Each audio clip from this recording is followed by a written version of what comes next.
Hello everyone, I am Neetu Sharma and welcome to my channel ND English Classes. Friends, today we are doing poetic devices of the poem Childhood. The first poetic device is rationalism. Okay, rationalism means what? Rationalism means when our thinking becomes mature. जब हमारी thinking mature हो जाती है, logic based हो जाती है. Okay, that is called rationalism. The poet rationalises the lost childhood when he was 11 and when he found out that hell and heaven don't exist. Okay, जब poet को ये पता चलने लग जाता है कि हेल और हेवन रियल में कोई प्लेस नहीं है, यहाँ पोइट लॉजिक यूज़ करता है, मेच्योर हो जाता है. इसीलिए यहाँ जो पोइटिक डिवाइस है वो आएगा rationalism. Okay, don't exist and are not found in geography. Geography में हेल हेवन नेम के कोई प्लेसेस नहीं होते हैं. Was it the day I ceased to be 11? Was it the time I realise that hell and heaven could not be found in geography? So the complete meaning of all these three lines we find rationalism. Alright, come to the second poetic device, that is hypocrisy. Hypocrisy means what? When the poet found out that the adults preached one but practiced another. It means what? Hypocrisy means जो adult preach करते हैं, मतलब teach करते हैं, जो सिखाते हैं, जो लेसन देते हैं, वो उससे बिल्कुल डिफरेंट है जैसे वो रियल में होते हैं. So here we found hypocrisy in these two lines. They talked of love and preached of love but did not act so lovingly. इन दोनों लाइन्स में हिपोक्रेसी है. इंडिविजुअलिटी. इंडिविजुअलिटी मीन्स जहाँ किसी इंडिविजुअल की बात होती है, पर्टिकुलर की बात होती है, पर्टिकुलरिटी पे फोकस किया जाता है. The poet realise that he can use his own mind.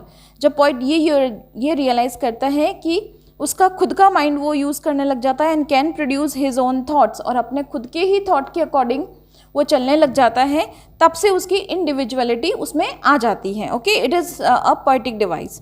He discovered a sense of individuality in himself. वो अपने आप में इंडिविजुअलिटी फाइंड आउट करता है. To use whichever way I choose, producing thoughts that were not those of other people but my own and mine alone. So in these three lines, from these three lines we learn the poetic device individuality. Next is inversion. When we inverse means you know उल्टा, है ना. When we reverse मतलब invert, reverse करना मतलब उल्टा करना. तो जब हम reverse करते हैं किसको? The normal word order of a structure. ठीक है, नॉर्मली जो वर्ड का ऑर्डर होता है, जो सेंटेंस का स्ट्रक्चर होता है, अगर हम उसे थोड़ा सा चेंज कर देते हैं, most commonly the subject verb word order. Okay, subject verb word order means जो आपका सेंटेंस जो स्ट्रक्चर होता है उसका ऑर्डर क्या होता है? सबसे पहले आप सब्जेक्ट यूज़ करते हैं, फिर आप वर्ब यूज़ करते हैं. ओके, अब इसमें इन्वर्जन क्या हो गया? वर्ब को पहले लिया आया और सब्जेक्ट बाद में आ गया, तो it is known as inversion. ये भी आपका एक तरह का पोइटिक डिवाइस होता है. See, it is there in this line, to use whichever way I choose. Okay, to use whichever way I choose. तो इसके अंदर क्या है? जो आप सेंटेंस का स्ट्रक्चर देखेंगे ये बिल्कुल डिफरेंट है. ठीक है, इसमें सब्जेक्ट आ रहा है आपका मिड में. Okay, now come to next poetic device, that is refrain.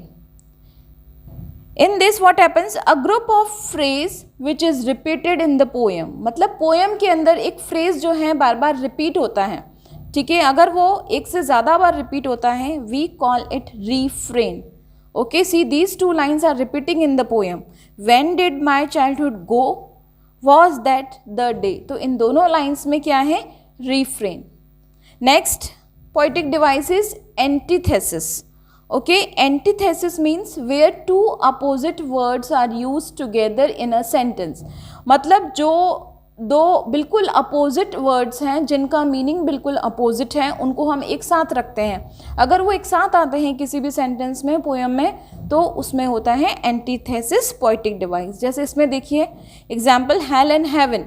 Hello बिल्कुल डिफरेंट है, पॉजिटिव सेंस में है ना. ऐसे कहते हैं ना, अगर आप लोग अच्छे काम करते हैं तो आप हेवन में जाते हैं, ओके, और अगर आप बुरे काम करते हैं तो आपको हेल में जाना होता है। तो दोनों बिल्कुल एक दूसरे के अपोजिट है, लेकिन अपोजिट होते हुए भी हम इन्हें एक साथ रखते हैं, तो इसमें पोएटिक डिवाइस यूज होता है antithesis. Next is alliteration, okay, इसमें क्या है, the occurrence of same letter और साउंड, सेम लेटर या साउंड का अकरेंस होता है बार बार at the beginning of the closely connected words, okay, एक साथ जो क्लोजली कनेक्टेड वर्ड्स होते हैं। You can see the 4 examples. First is the time, T, T जो है वो देखो यहाँ पे टी का रिपीटेशन है, साउंड भी आ रहा है और लेटर भी है ना। विच एवर वे, यहाँ डब्ल्यू है आपका, यहाँ पे भी डब्ल्यू है। हियर माइंड, एम रिपीटेशन है। थॉट्स, दैट, यहाँ पे भी टी का रिपीटेशन है, okay. Now come to the next poetic device, that is personification, the attribution of human characters to non human things and animals, okay.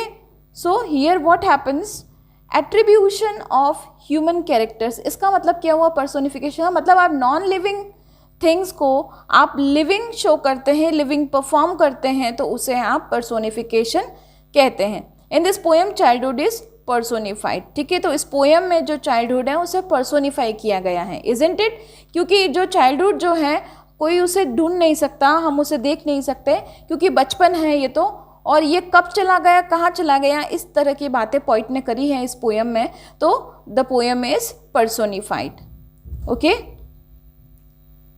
It went to some forgotten place, वो clear होता है आपका इस जो sentence है, ये जो line है आपकी पोएम में, it went to some forgotten place, but मतलब ऐसा नहीं पॉसिबल है कि बचपन कहीं किसी भूली हुई जगह पे चला गया, लेकिन यहाँ पोइट ने फिर भी इसे यूज़ किया है, it means here he used personification.